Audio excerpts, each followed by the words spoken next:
মাধ্যমিক পরীক্ষার্থী বন্ধুদের নিয়ে এই মুহূর্তে আমি দ্বিতীয়বারের জন্য আবার ভূগোল সাজেশন 2025 মাধ্যমিকের ভূগোল সাজেশন 2025 নিয়ে আমি হাজির হয়েছি তোমাদের সামনে একটা নতুন ভিডিও, যাতে তোমরা ভূগোলের প্রথম অধ্যায় থেকে হাতে গোনা কয়েকটা প্রশ্ন পড়লেই পরীক্ষায় পুরো 100% কমন পেতে পারো।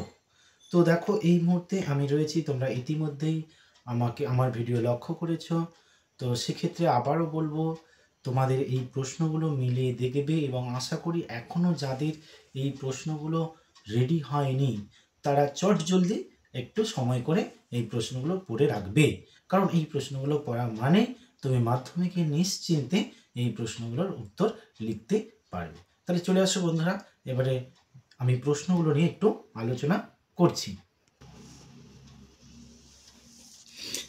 তো বন্ধুরা, প্রথমেই চলে আসি আজকের প্রথম অধ্যায় থেকে মাধ্যমিকের 5 নম্বরের যে প্রশ্নগুলো।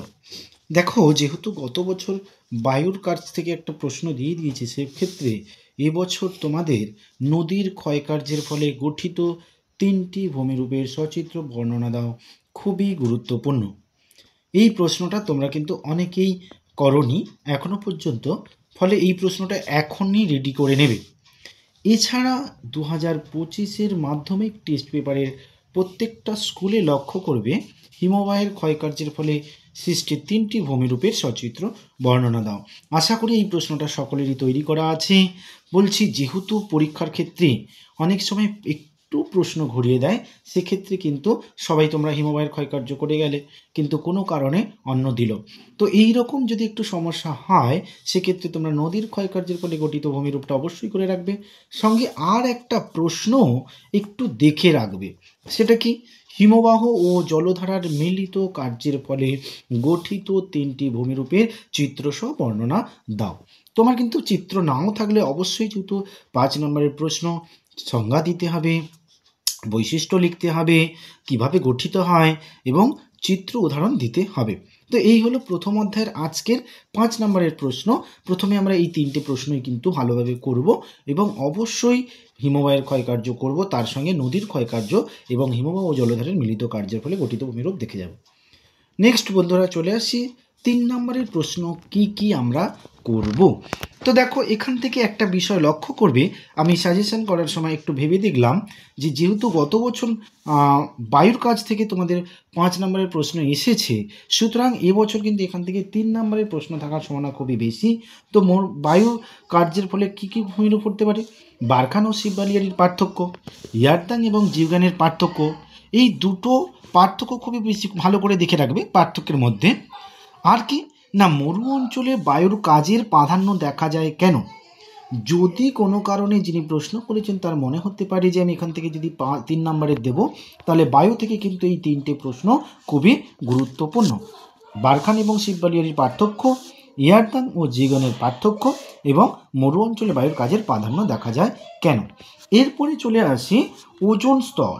দেখবে গতবারে বিশ্ব উষ্ণায়নের প্রভাব এসে গেছিল 5 নম্বরে, ফলে এবছরে ওজোন স্তরকে প্রাকৃতিক সৌরপর্দা বলা হয় কেন, বা ওজোন স্তর রক্ষার 3টি উপায়, এটা কিন্তু আমরা পড়ব।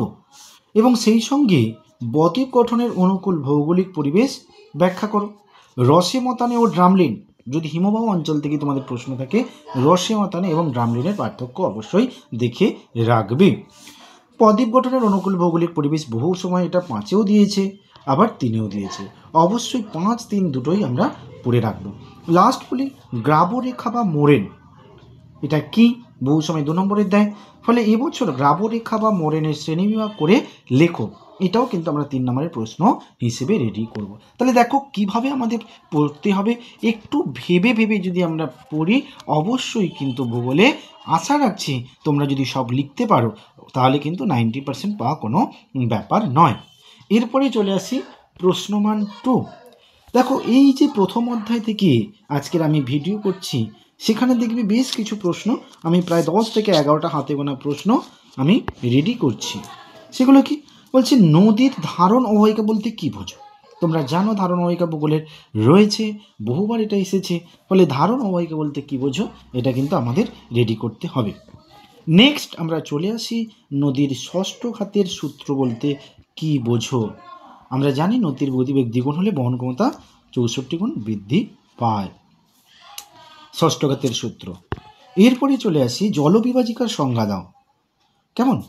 তারপরে আমরা রেডি করব প্রপাত কূপ কীভাবে গড়ে ওঠে। অবশ্যই 2 নম্বরের প্রশ্ন কিন্তু যেগুলো ছবি রয়েছে তোমরা ছবি দিতে ভুল করবে না। প্লাবন সমভূমি ও স্বাভাবিক বাঁধ কীভাবে গড়ে ওঠে, এটা বহু সময় 3-এও দেয়, সুতরাং আমাদের 3-2 দুটোতেই পড়ে রাখতে হবে। হিমশৈল বলতে কি বোঝো, সেক্ষেত্রেও কিন্তু আমাদের এটা ছবি এঁকে দেখাতে হবে। মহাদেশীয় এবং উপত্যকা হিমবাহের দুটি পার্থক্য লেখো, খুব গুরুত্বপূর্ণ। ইনসেলবার্জ কীভাবে গড়ে ওঠে, বহু ক্ষেত্রে কিন্তু এই প্রশ্নটা এসেছে, বহুবার মাধ্যমিকে এসেছে। ফলে এই প্রশ্নগুলো আমরা একদম না দেখে যাব না, অবশ্যই ভালো করে দেখে তারপরে যাব, কেমন।